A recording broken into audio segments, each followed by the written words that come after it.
Buenos días a todos. Vamos a esperar unos minutos para que toda la gente acabe de conectarse y en 3 o 4 minutos empezamos el webinar. Muchas gracias.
Bueno, buenos días a todos. Mi nombre es Miguel Ángel Aranda González, soy el director de Madrid de Asset, la Asociación Española de Financieros de Empresa, y quería dar la bienvenida a este nuevo webinar de hoy que lleva el título de Mecenazgo Tecnológico. Siempre he visto el mecenazgo tecnológico como una inversión financiero-fiscal de alta rentabilidad en la que pueden entrar tanto profesionales como empresas.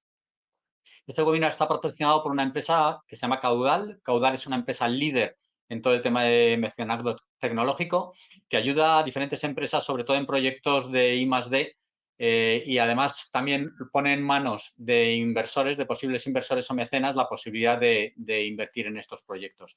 Es una vía de financiación atractiva, puede llegar a financiar hasta el 40% de los proyectos, además no genera deuda, y es muy importante también el enfoque de la canalización de inversión privada hacia este tipo de proyectos de I+D+I. Además, en los tiempos en los que estamos, en los que la obtención de la financiación no es sencilla y además el tema de la sostenibilidad es un objetivo prioritario desde el punto de vista social, todo el tema del mecenazgo se convierte en una gran opción para las empresas. Hoy, para poder conocer mucho más a través de estos temas del mecenazgo tecnológico, contamos con una empresa que es Caudal y con su equipo que nos lo va a explicar más en detalle. El webinar va a tener una duración aproximadamente de 1 hora. Las preguntas, por favor, si eso las haremos al final, nos las podéis hacer a través de la aplicación. Y vamos a tener una presentación por parte de Íñigo Flórez, que es director de relación con inversores y proyectos de I+D+I dentro de Caudal. Y a Íñigo también le ayudará en lo que es la parte de la presentación, sobre todo para los temas más jurídico-fiscales, le ayudará Silvia Parés, que es socia responsable de la división fiscal y jurídica de Pricewaterhouse en Barcelona. Bueno, yo no quiero robar ni un segundo más a esta presentación de un tema que me parece francamente interesante, por lo cual, por favor, Íñigo, si puedes conectar tu cámara y tu micrófono.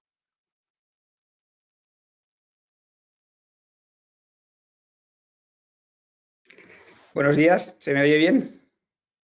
Muy buenos días, se te oye perfectamente. Te traslado el rol de presentador y así ya podemos empezar a ver la presentación. Perfecto. Muy bien.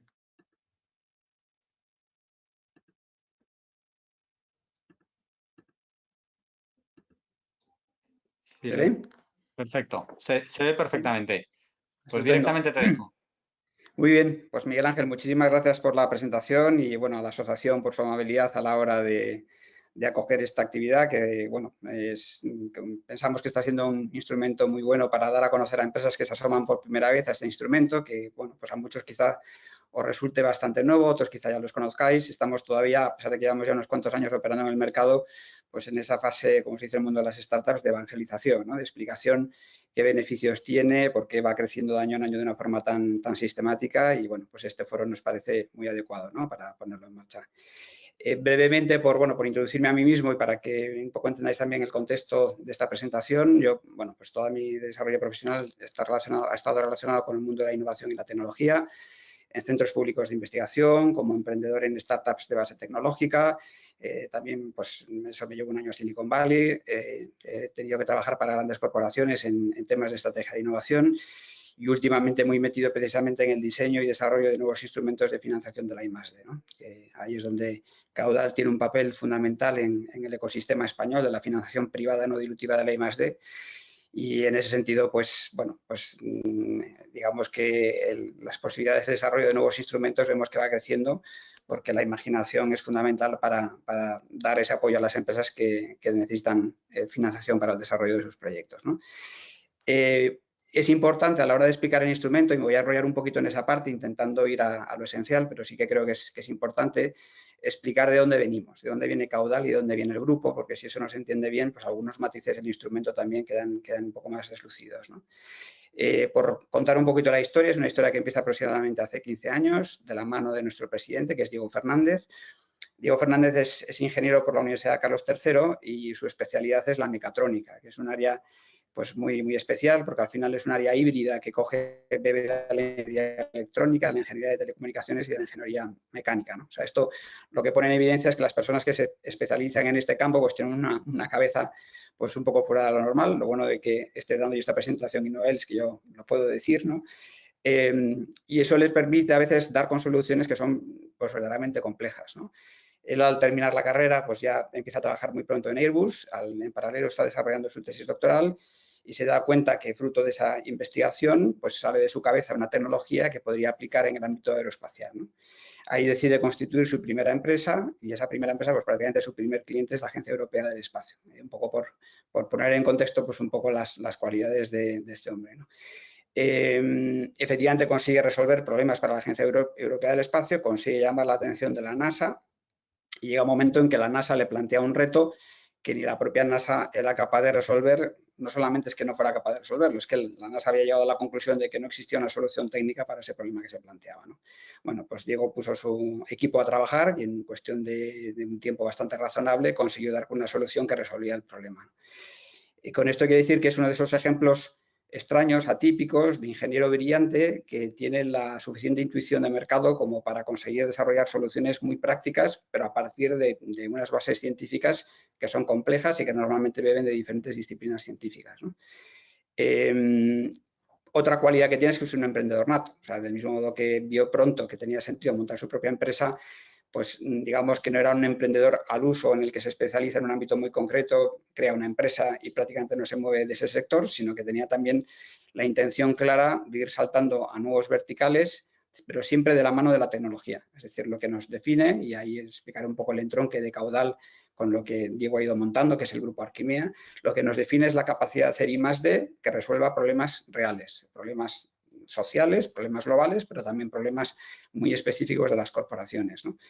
Y en esa estrategia de crecimiento y diversificación, pues lo que ha ido haciendo es, por un lado, conseguir nuevas vías de financiación para desarrollar proyectos de investigación que dieran lugar a nuevos productos que llevaran al mercado, pero también fue entrando en una estrategia de adquisición de otras startups pues, similares a las que creó él, que se sentían más cómodas bajo el paraguas de un grupo que estaba consiguiendo una senda de crecimiento bastante importante, ¿no? En esa trayectoria de 15 años, pues ahora mismo estamos posicionados en el sector aeroespacial, que es el original, estamos haciendo cosas en seguridad y defensa, nos hemos posicionado también en los últimos años de manera consistente en el ámbito agroalimentario, recientemente en biotecnología y en servicios industriales aplicados a diferentes sectores, ¿no? Una cualidad que, bueno, esto no hace falta explicarlo porque es obvio, una cualidad que tiene la tecnología, la innovación, es que cuando tienes algo innovador, pues obviamente no tiene sentido venderlo en tu mercado local, sino que de repente tu mercado es el mundo, ¿no? Si es realmente una tecnología innovadora, es una tecnología que puede ser competitiva en cualquier sitio, ¿no? Entonces, en paralelo a esta estrategia de diversificación de producto de la mano de diferentes sectores, hemos ido expandiéndonos teniendo presencia en diferentes países, ¿no? Tenemos ahora mismo una oficina de desarrollo de negocio en Estados Unidos, estamos también con presencia en el sudeste asiático por las posibilidades que tiene ese mercado, estamos vendiendo tecnología en China, somos proveedores de la industria alemana, estamos trabajando en varios países europeos, siempre de la mano, como digo, de productos que son nuestros en origen, tanto porque los hayamos desarrollado desde el laboratorio, como porque hayamos adquirido startups que eran muy sinérgicas con lo que veníamos haciendo, ¿no? Todo esto para explicar que, aunque hoy vamos a hablar de un instrumento de financiación de la I+D, lo que a nosotros nos define como grupo Arquimea, es no la financiación en sí, sino lo que conseguimos hacer con la financiación, que es el producto, ¿no? Hay un momento en el que la administración, y estoy hablando de aproximadamente hace unos 5 o 6 años, la administración, en concreto el Ministerio de Economía, decide ensayar un nuevo instrumento de financiación privada no dilutiva de la I+D. Esto luego Silvia lo va a explicar más en detalle, no quiero ahora entrar un poco en qué consiste exactamente el instrumento, porque ella lo explicará mejor y luego tendremos tiempo de sobra en las preguntas para detallarlo, pero por decirlo muy por encima, es algo que se venía aplicando desde hacía años para la financiación de la construcción de buques o para la producción cinematográfica, que en algunos sitios se llama tax lease. Lo que decide el Ministerio de Economía es ensayarlo por primera vez en el ámbito de la I+D. Decide montar un proyecto piloto y para eso pues, necesita pues, un inversor, una empresa tecnológica y alguien que estructurara la operación. Como el grupo Arquimea ya entonces, hace 5 o 6 años, ya era un grupo muy activo y muy conocido también en todos los ámbitos de financiación pública de la I+D, porque hemos ido a todas las líneas posibles para financiar nuestra actividad, ya que hablo pues, de CDETI, convocatorias europeas y otras convocatorias nacionales o incluso regionales, pues la Administración decide invitarnos para participar en esa experiencia piloto. Y es una experiencia que funciona bien. Es decir, lo que ocurre es que efectivamente las 3 partes consiguen un beneficio. Al final es una cuestión de transferencia de créditos fiscales, que ya digo que esto lo explicará Silvia, pero yo ahora lo que quería es subrayar la idea de que esa experiencia piloto fue exitosa. Como os dije, pues Diego, aparte de ser un tecnólogo brillante, es un emprendedor nato y vio pronto que conocía en su propio entorno muchas empresas que en una situación parecida a la suya podían ser beneficiarias de ese instrumento. Y entonces nos resultó difícil encontrar empresas que quisieran sumarse a este nuevo instrumento de financiación. Eso es lo que permitió que con el tiempo se creara Caudal como una división del grupo especializada de forma específica en la gestión de este instrumento, ¿no? Y eso es lo que nos ha convertido, como ha dicho Miguel Ángel al principio, no solo en pioneros, por ser en quienes ha sido ensayado el instrumento por primera vez, sino también líderes en el mercado ahora mismo en su gestión. Lo tenemos relativamente fácil en el sentido de que conocemos muy bien las necesidades de I+D, conocemos muchísimas startups que, como fuimos nosotros en su origen, pues necesitábamos de este instrumento. Y en ese sentido, pues tenemos todo un proceso que nos permite identificar rápidamente necesidades, ¿no?, en este ámbito. Me quiero detener un poco en también explicar por qué, de alguna forma, aquí me toca un poco explicar por qué desde el lado de la administración se decide poner en marcha un instrumento como este y por qué nosotros, más allá de lo que es pues, nuestro negocio y nuestra estrategia de crecimiento, porque somos unos firmes defensores de su expansión, ¿no? Me imagino, vamos, como financieros que sois todos y además economistas de formación probablemente, pues no hace falta explicar mucho pues, cuáles son las cifras de inversión de I+D en España, ¿no? Sabemos que históricamente llevamos una posición complicada, pues hubo hace una década, pues tuvimos unos años en los que la inversión fue creciendo, tanto la pública como privada. Desde la crisis financiera del 2008, pues ahí tuvimos un bajón consistente que poco a poco se va recuperando, pero digamos que partimos de un déficit histórico de inversión en I+D, ¿no? Aquí en esta diapositiva pues, se pueden ver algunos datos que ponen en evidencia esa posición, es decir, que lo que siempre se dice es que no hay una correlación entre nuestra inversión en I+D en nuestro peso como PIB en la economía y hay un desfase. Hay a veces cuando se hace un esfuerzo por incentivar, pues muchas veces va por la vía de la inversión pública en I+D, que está muy bien, pero los estudios que se hacen en el ámbito académico, y aquí hablo pues, tanto de las universidades como de las escuelas de negocio a nivel mundial, pues ponen en evidencia que muchas veces lo que tira de un país para adelante, en el sentido de generar PIB, no es tanto una inversión pública en I+D como la capacidad de movilizar inversión privada en tecnología, ¿no? Y ahí es donde siempre hemos tenido pues, una dificultad importante, ¿no?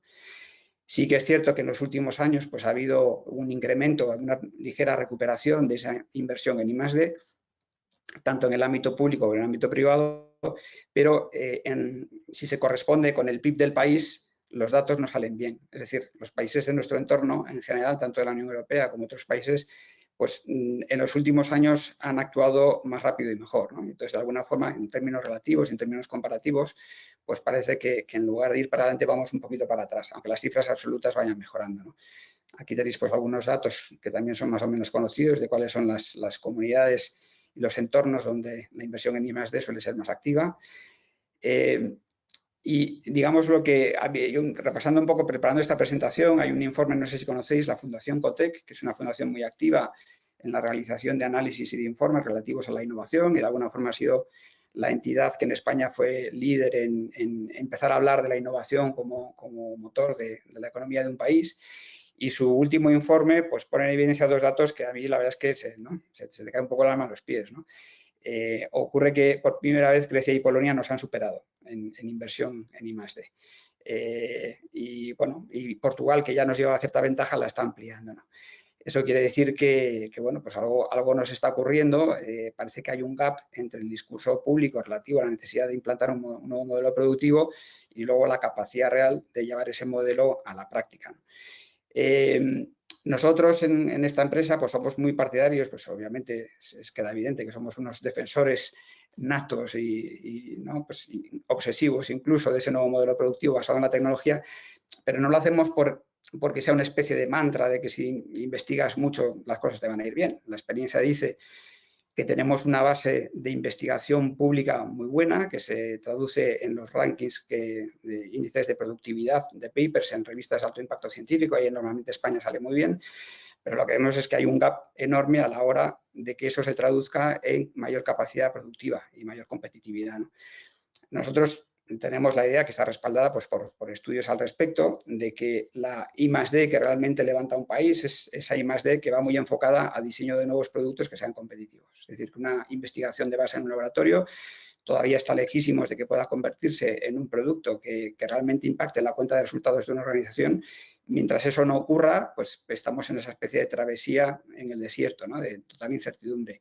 Como eso lo conocemos bien, es decir, que el negocio al final se genera sobre todo cuando tienes esa capacidad de sacar productos que son mejores y más eficientes que los que se están desarrollando en China o en Estados Unidos, somos muy partidarios y apostamos mucho por instrumentos como este que van precisamente en esa línea, en la línea de movilización de capital muchas veces privado. Detrás de ese instrumento está claro que hay un incentivo público, pero un efecto beneficioso que tiene es que fomenta la financiación privada para desarrollar productos que realmente sean competitivos. Nosotros cuando nos planteamos el grupo Arquimea, pues un poco para que os situéis, es un grupo que somos aproximadamente unos 450 personas en plantilla. Llevamos unos años de un crecimiento bastante sostenido y tenemos un centro de investigación propio que tiene una plantilla de, ahora mismo son más de 50 investigadores, pero que tiene un plan de crecimiento de llegar a 150 en un horizonte de 3 años, ¿no? Toda la investigación que se hace ahí, o buena parte de la investigación, no es toda, se basa en esta obsesión por generar productos que impacten en el mercado con una ventaja competitiva importante. Lo que no es así, pues hay veces que una hipótesis muy de base, digamos, muy científica, no muy aplicada todavía, decidimos dedicar unos recursos a explorar ese tipo de vías, pero hay un ADN muy incorporado que siempre va en la línea de intentar sacar cosas que realmente sean mejores que lo que ya existen o que resuelvan problemas que existen para los cuales todavía no hay solución, ¿no? Entonces, toda esta, en el contexto de esta reflexión, bueno, pues hay un estudio que para nosotros es muy relevante, que es una investigación que hizo el IES de la mano de la Universidad Carlos III y que apareció publicada en una revista que es el International Journal of Industrial Organization, y ahí objetivaban de forma muy clara cómo las empresas que más invertían en innovación de producto, no tanto de proceso, en innovación de producto, eran las que más exportaban. Y al final, la clave de nuestra experiencia con muchas compañías de todos los tamaños y la nuestra propia, es que son aquellas compañías que consiguen exportar fuera con solvencia las que realmente tiran de la economía, ¿no? Y mientras eso no ocurre, pues no terminamos de cruzar esa barrera que nos permita escalar posiciones cuando se hacen estos análisis comparados con nuestro entorno, ¿no? Entonces, esa es un poco la obsesión que tenemos, ¿no? Es internacionalización, pero siempre pegada a la capacidad de desarrollar productos nuevos, ¿no? Cuando Caudal nace y se especializa en la gestión de ese instrumento que la Administración decide ensayar por primera vez en el año 2016, en el año 2016, perdón, bueno, pues nosotros ahí vemos que hay una oportunidad de mercado, que es un instrumento que le viene muy bien al ecosistema. Cuando la Administración decide incentivarlo, ¿qué es lo que busca? Básicamente es intentar dedicar algo de menos recursos a las subvenciones públicas dedicadas a la I+D y compensarlas por un mecanismo fiscal que digamos que en el corto plazo tiene un efecto de aminoración de la capacidad de recaudación, pero que en el largo plazo al final es mejor para el país, por un lado porque se recupera mucho también por la vía de la recaudación, por la actividad generada por el proyecto, los proyectos de I+D que se gestionan a través del instrumento, pero también porque al mismo tiempo está consiguiendo reducir algo el dinero que tiene que dedicar a subvención pública y, por tanto, a engrosar el déficit del Estado, ¿no? Esta es un poco la reflexión desde la que la Administración decide ponerlo en marcha y nosotros el motivo también por el que lo defendemos muy activamente, ¿no? Eso se ha traducido en que en los últimos años, en estos 5 años aproximadamente, pues hemos gestionado pues este volumen que veis ahí, ¿no? Más de 150 proyectos de I+D, ahí hay proyectos de terceros, pero también algunos proyectos propios, y hemos movilizado en total unos 200 millones de euros. Cuando decimos movilizar, estamos hablando de movilizar capital privado, es decir, empresas que ya hacen I+D y que deciden dedicar recursos adicionales a desarrollar estos proyectos, pero también dinero de mecenas que deciden apoyarlos a cambio de unos créditos fiscales. Estas cifras son las que sostienen nuestra posición ahora mismo. Básicamente, esto es lo que describe el mecenazgo, es decir, que al final lo que tenemos es una empresa que ya hace I+D, que ya es solvente. Aquí normalmente no aplican, por poner el ejemplo sencillo, de 4 emprendedores que se acaban de juntar y están en un garaje, o sea, realmente tienen que tener ya capacidad de inversión en el desarrollo de un proyecto. Estamos hablando de startups que están en una fase un poco más madura que ese estado inicial, que son serias y que realmente vemos ya desde un primer análisis que lo que están haciendo realmente es I+D. O sea, aquí el elemento diferencial es identificar las cosas tal y como son. Es fundamental que saber distinguir un proyecto de investigación y desarrollo de un proyecto de innovación tecnológica. No son lo mismo, no generan el mismo crédito fiscal, o de aquello que ni siquiera lo es, que obviamente quedaría fuera. todo el expertise que nosotros tenemos en I+D nos permite tener una intuición ya muy desarrollada para identificar este tipo de proyectos, donde además no solo buscamos que sean proyectos realmente de I+D, sino que tengan ese impacto del que hablaba. Muchas veces es un impacto social, medioambiental, es decir, este tipo de innovaciones de las que todos nos beneficiamos de forma directa o indirecta, y otras veces son innovaciones que resuelven problemas muy específicos de corporaciones, ¿no? Y que por tanto tienen una oportunidad de mercado muy relevante, ¿no? En ese sentido, nosotros damos una cobertura total, es decir, que Caudal al final es, por así decirlo, el socio que acompaña a las dos patas de esta relación, empresa que hace I+D con una empresa mecenas que quiere apoyar el proyecto, dando cobertura en todos los ámbitos, asesoramiento legal, instrumentalización de la operación, análisis previo, etcétera. ¿Qué perfiles de empresas encajan en este instrumento? Pues un poco lo que ya he dicho. En el caso de las empresas de I+D, yo creo que no quiero repetirme y no quitarle tiempo a Silvia, que va a explicar un poco el detalle del instrumento. En el caso de las empresas mecenas, aquí entra cualquiera que tenga, obviamente, que tenga beneficios, ¿no? Es decir, que en la medida en que el incentivo para una empresa mecenas es beneficiarse de una serie de créditos fiscales, pues tiene que tener un beneficio antes de impuestos que permita absorber esa capacidad de aprovechamiento del crédito fiscal. Ocurre que, ahora lo veremos en la parte de los beneficios, pues que las motivaciones por las que una empresa decide apoyar este proyecto son muy variadas, y eso lo que está permitiendo también es que la tipología de empresas que deciden participar en el instrumento, apoyarlo a través de la financiación, sea muy variado. Ahí estamos trabajando desde grandes corporaciones, estamos trabajando también con algunas filiales de multinacionales, pero también estamos trabajando con ese perfil de empresa no tan grande, pero a la que le están yendo muy bien las cosas, pues muchas veces son empresas de perfil familiar, pero que ya tienen una capacidad de exportación muy grande y que ven aquí también pues, un instrumento muy positivo, ¿no? Porque os situéis un poco, aunque esto está más del lado de las empresas que hacen I+D, pues para entender un poco el tipo de cobertura que podemos dar, pues estamos hablando de proyectos de I+D que tengan un gasto mínimo anual de 300.000 euros. En el caso de los proyectos de innovación tecnológica es un poquito más alto, son unos 400.000. El importe que se llega a financiar se suele situar entre el 25 y el 40% de los gastos en proyectos de I+D. Es una cifra variable que depende de cada caso. Obviamente, cuando analizamos cada operación, pues podemos decirle a la empresa de I+D cuánto exactamente va a recibir, pero más o menos la horquilla se mueve entre estos números, ¿no? Y en el caso de los proyectos de innovación tecnológica, pues las cifras varían un poquito, es entre el 12 y el 20% del gasto de los proyectos. Como digo, esto significa que la empresa de I+D tiene que tener esa capacidad financiera, no solamente para asumir la parte que no queda cubierta por el mecenazgo, sino para financiar inicialmente el 100% del proyecto, ya que la aportación del mecenas la recibe una vez que el proyecto ha sido ejecutado y gastado. Es decir, que tienen que tener caja. Esto a veces, ¿no? Pues cuando uno lo escucha por primera vez dice, bueno, pero ¿qué tipo de empresa que no va a beneficiarse de forma natural de unos créditos fiscales, porque normalmente todavía está en fase de inversión, es decir, en fase de pérdidas, puede tener esta caja? Pues muchas veces son empresas que han levantado rondas de inversión privada y que precisamente consiguen ese capital para desarrollar la I+D. Y tanto los promotores, desde los emprendedores que están detrás de esa empresa, como los inversores que están detrás del fondo de inversión, ven con muy buenos ojos que haya una vía adicional de obtención de capital a través del mecenazgo, ¿no? Como un ingrediente importante en esta transferencia de los créditos fiscales es que los proyectos estén certificados, estén acreditados, esto también lo explicaremos un poco después. La certificación está ligada a un sistema de clasificación del grado de innovación de los proyectos. Eso hace que hacer algo que normalmente ya es un poco menos que un maquillaje de un producto que ya existe, pues eso normalmente no califica ni como ID ni como IT. Precisamente lo que permite ese instrumento es asegurarnos de que el proyecto que se está ejecutando es un proyecto verdaderamente innovador. Si califica como proyecto de I+D, que eso en la diapositiva es lo que traducimos como que tiene un TRL entre 1 y 5, eso es un proyecto que puede ser desde un concepto que todavía está pues, en una fase muy de laboratorio o que ya va poco a poco desarrollándose, pero que todavía está lejos de llegar al mercado, ¿no? Esa clasificación de las innovaciones en función de su nivel de madurez es algo que hace una certificadora independiente. No entrará un poco en el detalle, pero podemos luego explicarlo mejor.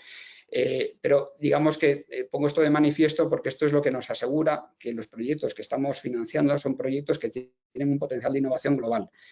Cuando nosotros estamos analizando nuestra cartera de proyectos actual y se la estamos presentando a inversores potenciales, pues a veces es que da gusto explicarlo, porque lo que estás es exponiendo la oportunidad de resolver problemas tan complejos pues como una tecnología, por ejemplo, que va a explorar la posibilidad de generar agua dulce a partir de la humedad, ¿no? Como una gran alternativa a la desalinización del mar.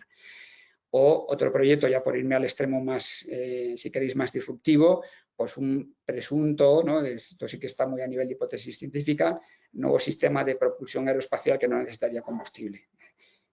Algo, digamos, tan disruptivo como esto, obviamente con todo su grado de incertidumbre también sobre si es viable o no es viable, es lo que permite que sea calificado como I+D y que automáticamente pueda ser financiado a través del instrumento.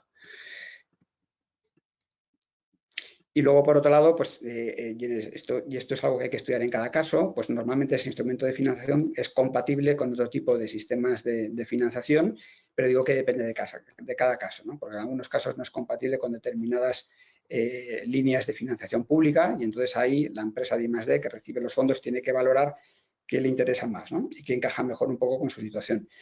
Una gran diferencia es que normalmente, esto me imagino que ya lo sabéis, las convocatorias de financiación pública normalmente son competitivas, es decir, que uno presenta su proyecto, compite con las otras empresas que han presentado proyectos también de I+D y ahí la administración, el organismo que fuera, pues reparte de forma competitiva analizando los proyectos. Eso significa que te pueden ocurrir dos cosas, que no recibas ese fondo porque quedas fuera de la selección o que recibas menos de lo que has pedido, ¿no? Con lo cual pues tienes ahí un decalaje entre lo que has programado y lo que realmente el dinero del que finalmente dispones, ¿no?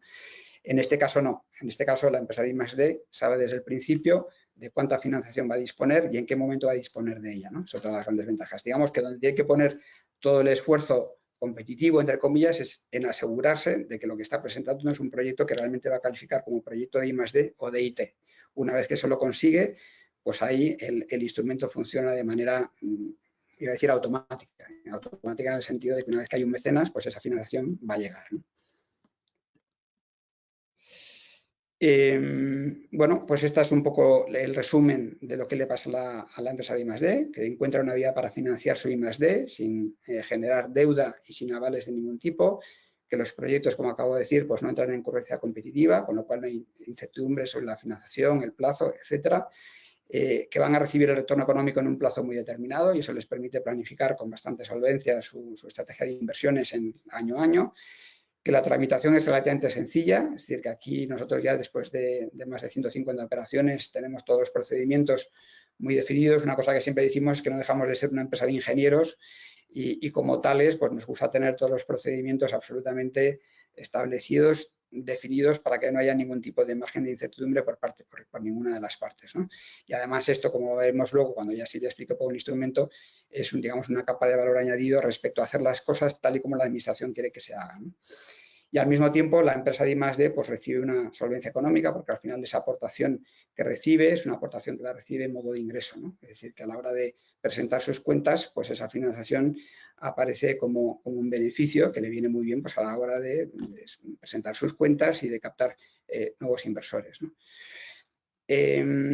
Desde el lado de la empresa mecenas siempre explicamos que los beneficios, hay un beneficio que es muy evidente, que es el beneficio financiero fiscal, es decir, que aquí la empresa mecenas no está aportando un dinero sin ninguna expectativa de retorno económico financiero, esa expectativa existe, tiene número y es algo además que del mismo modo que la empresa de I+D sabe exactamente cuándo va a recibir, pues también el inversor sabe exactamente cómo va a recuperar esa inversión y de qué modo, ¿no? Entonces, nuestros interlocutores siempre, cuando presentamos este instrumento de financiación en las grandes corporaciones, desde luego, pues una persona clave es vosotros, ¿no? Los directores financieros de las organizaciones. Pero cada vez se incorporan más a las mesas de presentación del instrumento otros perfiles. Un eje fundamental es todo lo relacionado con la RSC, con la responsabilidad social corporativa. Porque prácticamente todos los proyectos que tenemos en cartera son proyectos que tienen un impacto muy, muy objetivo, muy evidente. Objetivo si el proyecto llega a buen puerto, pero que a nivel de concepto es muy evidente en temas muy diversos, pues como el ejemplo que he puesto antes relacionado con la generación de agua dulce a partir de la humedad, ¿no? Y ahí tenemos proyectos con impacto ambiental muy claro, temas de sostenibilidad, cada vez hacemos un análisis más detallado en la fase previa de los proyectos para que queden bien casados con los objetivos de desarrollo sostenible. Los hay que a lo mejor no tienen tanto ese enfoque, pero quieren resolver problemas tecnológicos globales. Por poner un ejemplo, pues yo qué sé, pues un nuevo sistema de encriptación para los futuros ordenadores cuánticos, ¿no? Por poner un ejemplo que a lo mejor no tiene un impacto directo en temas puramente de RSC, pero que a nivel tecnológico son muy sugerentes, ¿no? En muchos sectores, ¿no?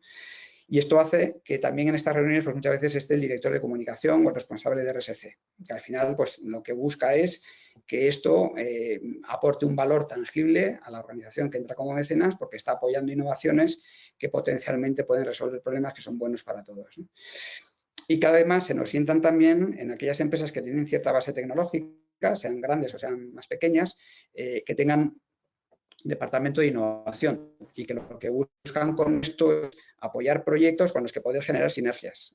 Muchas veces ocurre que la empresa mecenas ya te identifica una posible empresa receptora del mecenazgo, que es una empresa a lo mejor con la que ya colabora, que cumple el perfil, porque es una empresa que hace I+D y que le viene muy bien esa financiación y que de alguna forma ya está en su ecosistema de innovación. Entonces, en el modelo, el paradigma de la innovación abierta, estas relaciones entre grandes compañías con capacidad de apoyar innovación, pero apalancándose en todo el entorno innovador que tienen a su alrededor, pues este instrumento encaja perfectamente, porque al final estás uniendo las dos piezas que ya están conectadas de forma natural en ese ecosistema, ¿no? Y en ese sentido ocurre lo mismo, es decir, que a veces ya tenemos de entrada una cartera de proyectos que se alinea muy bien con lo que una gran corporación busca, y cuando digo busca es que a lo mejor esa empresa finalmente es adquirida por la gran corporación o es contratada, sus servicios son contratados por la gran corporación, y en otros casos sirve para establecer relaciones que nacen de cero. Es decir, que una corporación a lo mejor lo que tiene es identificado un problema que quiere resolver, no sabe muy bien cómo, y a través de ese instrumento encontramos un partner de I+D que es capaz de desarrollar ese proyecto y que es financiado parcialmente a través del instrumento, ¿no? Con lo cual ahí, digamos, lo que a nosotros también nos da mucha confianza, la evolución que está teniendo el instrumento es el hecho de que el valor que estamos aportando a las organizaciones va en una triple dirección, y que cuando eso hay que defenderlo ante un comité de dirección, pues solamente el responsable el que está defendiendo rentabilidad, sino que además el financiero fiscal, además el responsable de RSC está apoyando la decisión y el responsable de innovación también. Y aquí, si me permitís, pues voy a ceder la palabra a mi compañera Silvia de Price, que nos ayuda mucho nos está ayudando mucho en toda nuestra trayectoria, para que sea ella la que explique ya un poco más en detalle cómo funciona el instrumento, pero luego lo podemos complementar con el turno de preguntas. Silvia, si puedes activar tu cámara y tu... Íñigo, ya estoy aquí. ¿Me oís?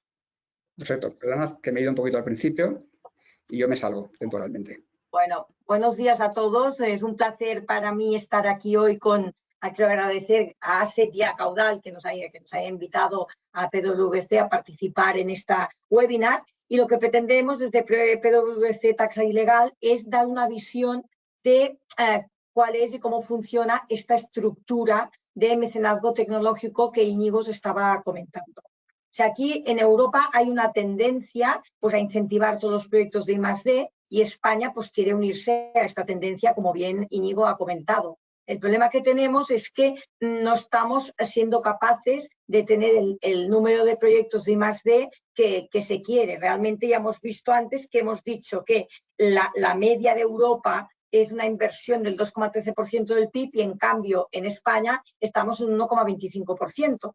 Por lo tanto, con las ayudas que tenemos actualmente, las ayudas estatales, no se está consiguiendo las inversiones en I+D, en proyectos de I+D o en el desarrollo de estos proyectos que se quiere por parte del gobierno o del Estado.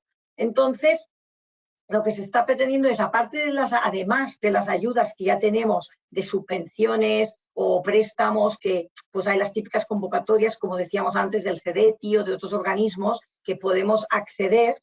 Con esta ayuda y con la tradicional deducción por I+D que tenemos en el impuesto sobre sociedades, que me imagino que todos vosotros conoceréis, pues quien estéis desarrollando proyectos de I+D, pues tenéis la posibilidad de aplicar, si cumplen los requisitos, sobre todos los costes del proyecto de I+D, aplicar una deducción, que en el caso de I+D va de un 25% del importe del coste del proyecto o que puede llegar hasta un 42% cuando la media o sea, cuando la inversión que hemos hecho durante el año es superior a la media de los 2 años anteriores. Por lo tanto, oscila entre un 25 y un 42%. Y en el caso de que sea un proyecto de innovación tecnológica, la deducción asociada a los costes del proyecto sería un 12%.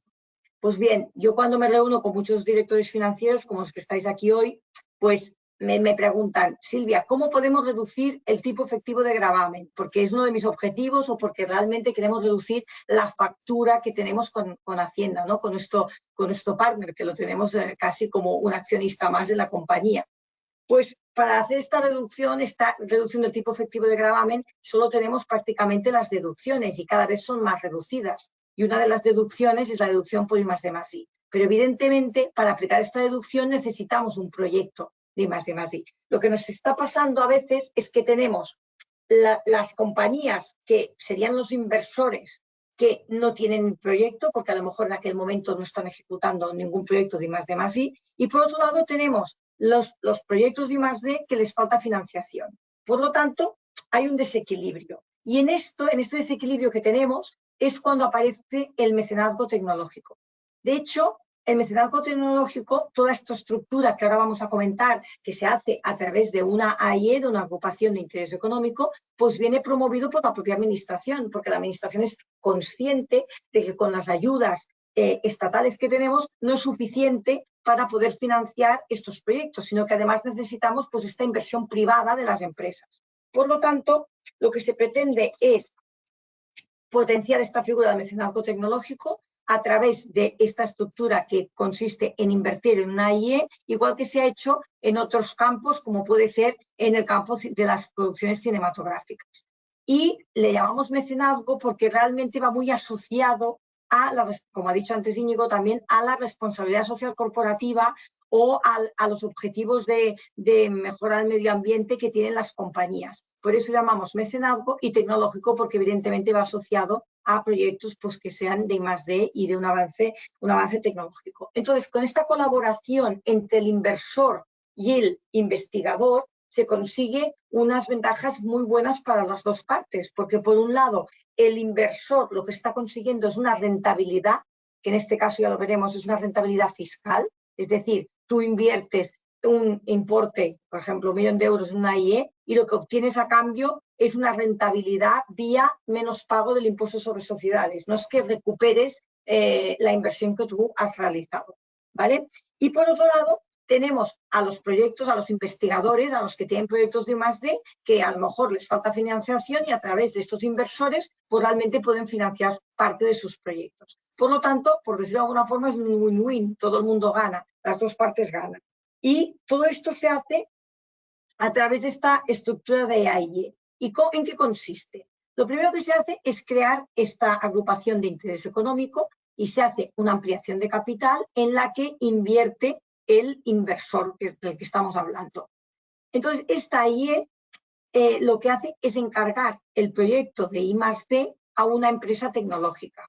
Por lo tanto, es el promotor del proyecto. O sea, la AIE tiene que ser el titular de este proyecto y el promotor del proyecto. Pero en realidad no tiene que tener los medios dentro de la AIE para ejecutar el proyecto, sino que lo puede encargar a una empresa de I+D, a un tercero.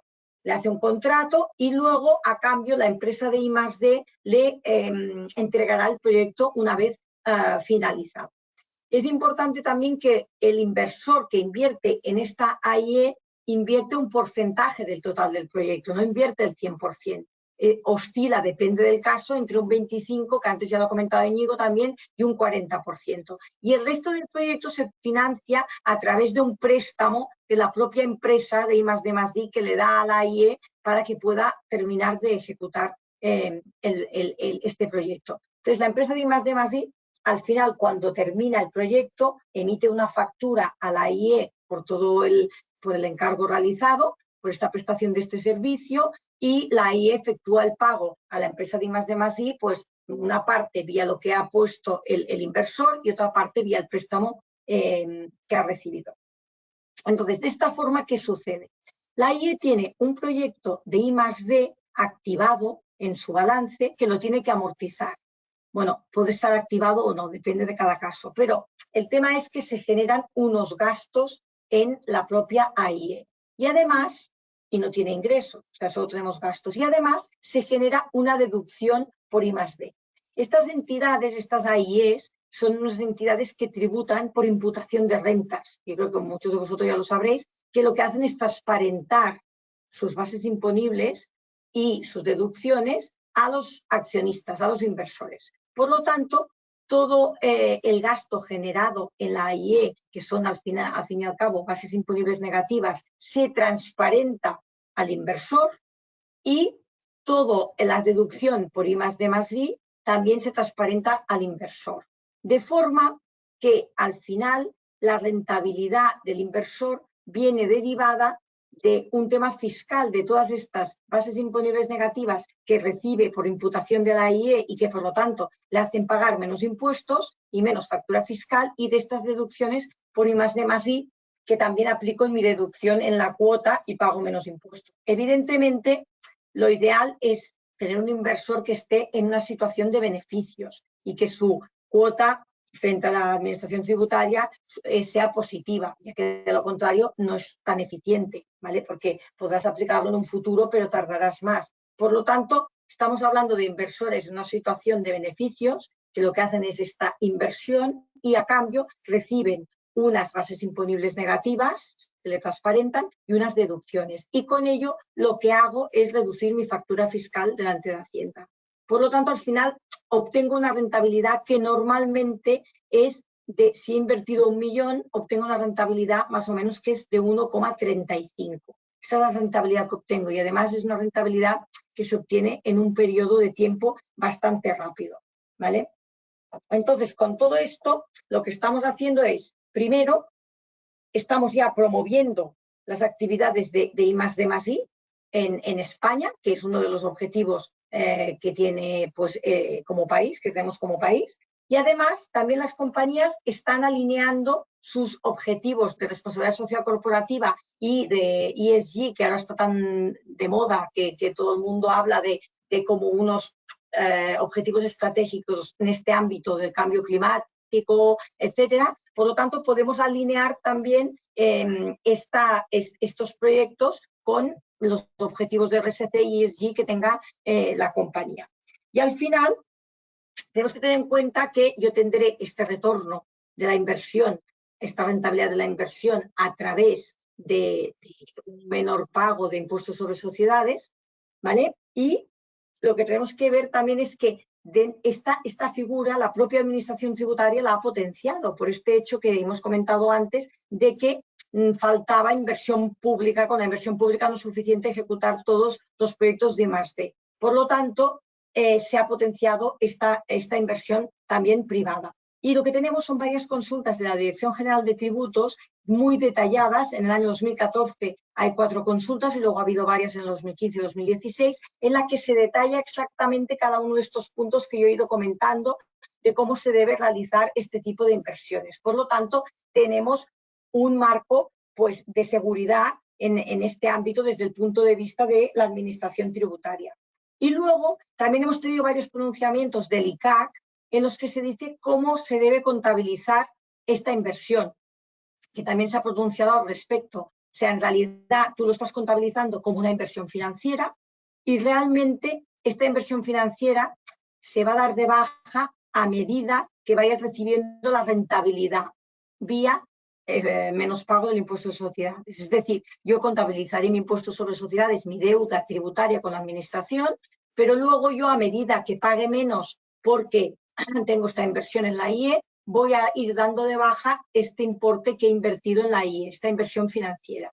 Evidentemente, como ya hemos dicho que hay una rentabilidad fiscal del 1,35, lo que va a suceder es que realmente tendré un ingreso en mi cuenta de explotación y este ingreso se contabilizará como un ingreso financiero, que sí que tributará. Es decir, yo, aunque estamos en un entorno que hablamos de pagar menos a efectos del impuesto sobre sociedades, lo que sí que está claro es que este ingreso financiero que yo voy a tener, sí que esto se ha pronunciado ya la Administración Tributaria y el ICAC tiene que tributar a efectos del impuesto sobre sociedades.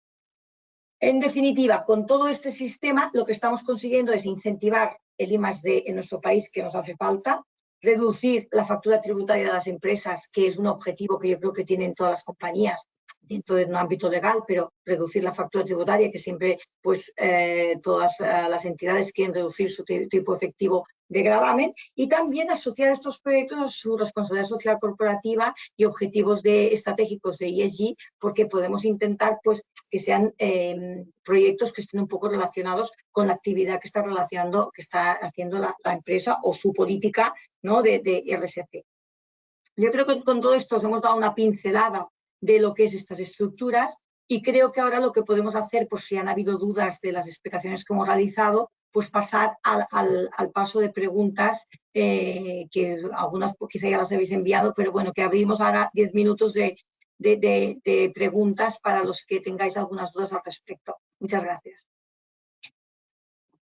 Muy bien, Silvia, muchísimas gracias. La verdad es que, bueno, me ha parecido súper interesante lo que es la presentación, tanto por tu parte como por parte de Íñigo. Íñigo, si puedes cargar tu pantalla.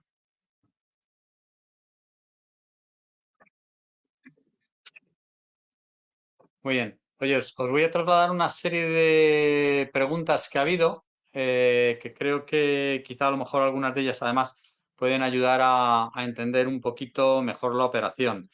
Bueno, lo primero de todo es, claro, que una vez que el mecenas decide participar en una operación como esta, que cuál sería el proceso y los plazos y los tiempos con los que se suele contar. Tú antes has comentado un tema, y es que se invierte 1 millón, se obtiene 1.035.000 en poco tiempo. Pero, ¿cuánto tiempo? ¿Cómo son esos plazos?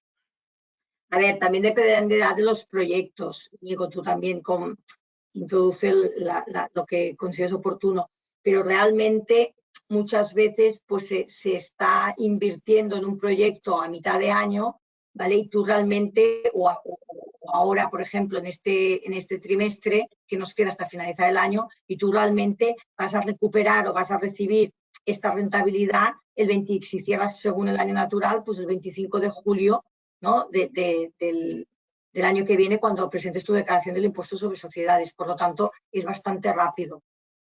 También hemos de ver, esto hay que analizar caso a caso, porque luego también hay proyectos que a lo mejor empiezan antes, entonces tienes que entrar antes. Hay proyectos que a lo mejor tienen un plazo de ejecución más largo. Entonces, hay que ver caso a caso. ¿Están solo en un ejercicio fiscal o es en varios? Bueno, a ver, lo normal suele ser, se intenta que sea en el mismo ejercicio fiscal.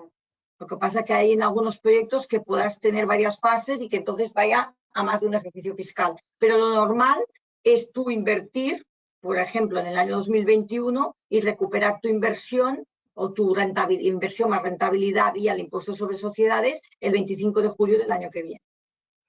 Sí, es tal y como dice Silvia. La mayoría de los proyectos que tenemos son proyectos anuales, no bianuales, aunque algunos sí que son de 2 anualidades, pero la mayoría son anuales. Eso es lo que nos permite, por un lado, que la deducción fiscal aplicable sea del 42, y por otro lado le da al inversor, al mecenas, pues un calendario bastante cortoplacista, pues porque bueno, las decisiones de inversión se pueden producir a lo largo del ejercicio. Lo cierto es que muchas veces son decisiones que se toman pues justo después del verano, porque ya bueno, acabas de pagar el impuesto sobre sociedades del ejercicio anterior, tienes ahí ese recordatorio de lo que te ha tocado pagar. Entonces muchas veces son decisiones que se toman. Exacto, son decisiones que se toman pues justo después del verano, y el retorno pues es a menos de un año vista, porque efectivamente se ejecuta pues por la minoración del impuesto sobre sociedades de julio siguiente, ¿no? Con lo cual tanto la rentabilidad como el calendario de recuperación de obtención de esa rentabilidad son tiempos muy ajustados, ¿no? Y muy objetivos de cara al mecenas.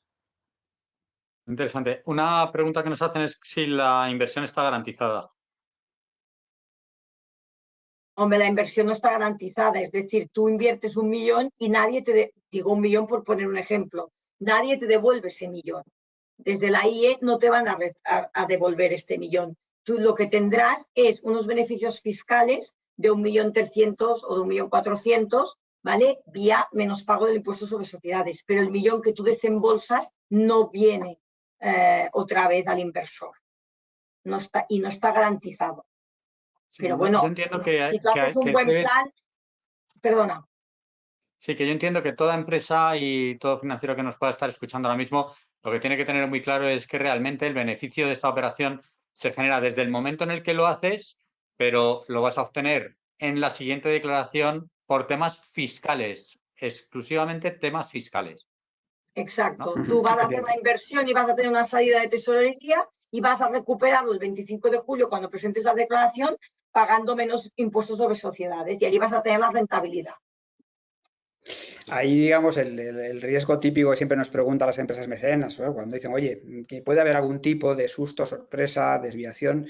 Ahí, digamos, la más común desde el punto de vista cuantitativo, que al mismo tiempo es muy minoritaria, es que haya cierta desviación en la ejecución del proyecto de I+D respecto a lo que se certificó inicialmente. O sea, hay un proceso de triple certificación de los proyectos de I+D, 2 de ellos son antes de comenzar la operación, que es una certificación ex ante que hace una certificadora independiente, y luego nosotros en paralelo pedimos a la Administración un informe motivado vinculante, que es pues, un mecanismo parecido de supervisión y de definición de que aquello que se está planteando realmente se califica como un proyecto de I+D o como un proyecto de IT. Pero luego, cuando termina el proyecto, hay una certificación ex post que vuelve a hacer esta certificadora independiente, que depende del ENAC, de la Entidad Nacional de Acreditación y Certificación, que confirma si efectivamente todo el gasto ejecutado se corresponde con lo que se dijo inicialmente, ¿no? Imaginemos que hay una pequeña desviación entre lo ejecutado finalmente y lo previsto inicialmente. Bueno, tenemos ya, y eso la experiencia pues ya nos ha dado muchas pistas sobre cómo hacer las cosas, toda una serie de mecanismos de protección a la rentabilidad que debe obtener el mecenas, que le protegen de este tipo de pequeñas contingencias que pueda haber, que como digo, en términos cuantitativos son muy pequeñitas, pues puede ser a lo mejor un 3-4% de las operaciones, en una desviación que también cuantitativamente es pequeña. Y eso lo tenemos contemplado para que en ningún momento sea el mecenas el que vea resentida la rentabilidad que le hemos dicho inicialmente que le vamos a ofrecer. Ok, perfecto. Bueno, nos comentan la presentación que habéis hecho. Generalmente lo que solemos hacer es enviarla posteriormente a lo largo de la semana. Nos piden, por favor, si podríais facilitar también la información sobre ese informe del IS que has comentado, Íñigo. Sí. Para que pudiera la gente acceder a él. Vale, es un paper, es una investigación que es un análisis de, digamos, del impacto del esfuerzo innovador en la capacidad competitiva de las organizaciones, y una de las conclusiones más interesantes es que el factor clave es innovación de producto. Que hay muchas organizaciones que a veces ponen el foco en innovación de proceso, muchas veces la innovación de proceso pues tira más de TIC que del tipo de investigación que nosotros calificamos como I+D, pero cuando realmente estás haciendo producto innovador, el impacto en las exportaciones es muy relevante, y encantados de mandaros la referencia para quien la quiera conocer de primera mano. Muy bien. También tenemos otra pregunta que es, nos dice, soy un laboratorio farmacéutico que realiza varios proyectos de I+D, EIT, y si ha realizado una factura de venta a la AIE, la propiedad de ese activo, si es de la empresa o si es de la AIE. Más que nada para saber si tendrá problemas después a la hora de registrar ese proyecto o en qué consiste la mejora de un medicamento que hayan hecho en otro país o quién sería el titular realmente. Mira, el titular es, si la AIE, o sea, para que pueda aplicar este régimen, la AIE tiene que ser el titular. Esto hay que tenerlo en cuenta y hay que tener en cuenta los temas de confidencialidad también, ¿vale? Por sí. Pero el AIE tiene que ser el titular. Entonces, si yo hago una factura de venta de una compañía a la AIE, pues el titular es la AIE porque la ha comprado o ha encargado este proyecto. Por lo tanto, sería el titular la AIE siempre. En este sistema, lo que pasa es que la compañía en sí, si ya tiene proyectos de I+D y los puede financiar, no necesita la AIE. Ya él mismo se aplica la deducción. Esto es otro tema. Quiero decir que si una compañía tiene proyectos de I+D y tiene financiación para ejecutar estos proyectos, pues ya aplica la deducción dentro de su cuota del impuesto de sociedades y ya no necesita el mecenazgo tecnológico. El mecenazgo tecnológico está utilizado cuando normalmente tenemos proyectos de I+D por un lado que no se pueden financiar y inversores que no tienen estos proyectos y los quieren financiar para tener esta rentabilidad. Íñigo, perdona. Sí, no, al hilo de lo que dice Silvia, o sea, esta es una pregunta muy buena porque es una pregunta que toda empresa de I+D cuando se aproxima a nosotros buscando este tipo de financiación, pues obviamente es una pregunta que hacen. Entonces, efectivamente hay una cesión temporal de la titularidad de la propiedad intelectual, pero es temporal y tenemos absolutamente amarrado desde el punto de vista jurídico que esa titularidad vuelve luego a la empresa de I+D. Es decir, que es un tema muy acotado en el tiempo y con muchas garantías jurídicas. En ese sentido, pues una vez más, de las 150 o 155 operaciones que llevamos, nunca hemos tenido ningún conflicto relacionado con esa cesión temporal de la propiedad intelectual, ¿no? Y por otro lado, en línea con lo que dice Silvia, ¿no? Pues a veces ocurre que efectivamente hay empresas que tienen una estrategia de innovación muy definida, con proyectos ya en marcha que más o menos no varían mucho, y entonces si tienen margen para aplicarse esas deducciones fiscales, pues muchas veces tiene sentido que lo hagan de forma interna, pero empieza a ocurrir también que con este paradigma de la innovación abierta y de apoyarse cada vez más en grupos externos, hay veces que en esas relaciones externas nuestro instrumento vuelve a cumplir un papel, ¿no? En ese rol que digo de empresa que hace I+D propia, pero que al mismo tiempo quiere generar más innovación apoyándose en alguien externo, y que la vía que utiliza para financiarlo es a través del mecenazgo tecnológico. Entonces ahí vamos viendo que la casuística de aplicación del instrumento a diferentes escenarios se va enriqueciendo con el paso del tiempo, muchas veces porque son las propias empresas las que plantean situaciones que para nosotros son nuevas, las analizamos y vemos dónde el instrumento encaja o no encaja, ¿no? Siempre teniendo en cuenta lo que dicen estrictamente las consultas vinculantes de la Dirección General de Tributos, que para nosotros es la Biblia, ¿no? Es ahí donde siempre tenemos el límite perfectamente definido, lo que se puede hacer y lo que no. Muy bien. Íñigo, ¿qué tipo de mecenas son? ¿Qué tipo de empresas son las que están actuando ahora mismo como mecenas en los proyectos que tenéis Sí, o que habéis ahí tenido a lo largo de este año? ponía al principio ejemplos, tenemos de todo tipo. O sea, desde luego el requisito mínimo es obviamente que tengan beneficio antes de impuestos, pues para que se puedan beneficiar de los créditos fiscales. Digamos que ahí no ponemos un mínimo, sí que los tickets de inversión medios más o menos suelen ser el 1.000.000 de euros, pero eso significa que las hay que a lo mejor invierten 10 y otras invierten pues unos cientos de miles de euros. El tipología de empresas tenemos, pues yo que sé, desde grandes compañías aseguradoras hasta grandes empresas también tecnológicas. A nivel de sectores, la verdad es que hay una variedad muy amplia de sectores, y normalmente el patrón común son empresas que tienen esta especie de doble o triple sensibilidad, ¿no? Por un lado, el decir, oye, pues busco una rentabilidad fiscal, pero por otro lado esto enriquece mi estrategia de RSC, y cada vez en más casos ocurre también que lo que busco es apoyar innovaciones que en un momento dado me puedan ser interesantes o quiera aprovechar, ¿no? Yo, pues no sé, por poner algún ejemplo de compañías que les gusta además que digamos abiertamente que invierten en instrumento, pues por ejemplo el grupo A3 Media, o por ejemplo la Mutua, ¿no? Pues son dos clientes que tenemos de hace tiempo, y como ellas pues muchas más, ¿no? Entonces, de ese perfil de gran empresa hasta empresas a lo mejor más familiares pero con un buen buy, encajan también perfectamente. Estupendo. Y una última pregunta, por el tiempo que ya se nos está cumpliendo. Como casi todas las operaciones, y más cuando hablamos de temas financieros, pues tienen un riesgo, y la pregunta es que ¿qué tipo de riesgo existe realmente en esta operación? Vosotros que lo conocéis mejor. Silvia, ¿quieres arrancar tú o Bueno, arranco yo?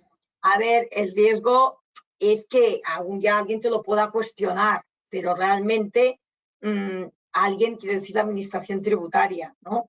Pero realmente, claro, es un órgano que ellos mismos están potenciando dentro de la administración. O sea, la administración ha lanzado el tema de mecenazgo tecnológico, lo quiere promover, y ha lanzado las consultas que ha lanzado porque realmente, pues, quiere financiar y quiere potenciar esta actividad de I+D. Por lo tanto, en principio, ahora claro, esto hay que hacerlo bien, como todo. O sea, una vez estás, pues claro, hay que hacer los contratos bien, hay que ver cada caso. O sea, ahora lo hemos explicado de una forma rápida, pero hay que ejecutarlo correctamente. Pero si lo haces bien, yo creo que no hay riesgo. Íñigo. Sí, totalmente alineado. O sea, el principal riesgo es que hagas algo saliéndote de lo que dice estrictamente la consulta vinculante que hay que hacer. Una vez que tienes el procedimiento perfectamente establecido y en eso eres muy, muy detalloso, muy minucioso, el riesgo se reduce a la mínima expresión, ¿no?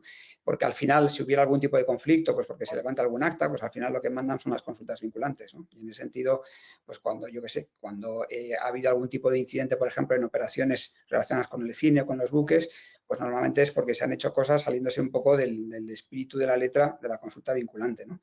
Cuando eso acaba en un tribunal, pues al final el tribunal, hay una sentencia, por ejemplo, reciente del Tribunal Económico Administrativo en el que recuerda a la inspección que lo que mandan son las consultas vinculantes, ¿no? Y que en ese sentido deben ser ellos mismos, los propios inspectores, los que mejor se conozca lo que dice una consulta vinculante para determinar si el instrumento se ha ejecutado de acuerdo con esa directriz, ¿no?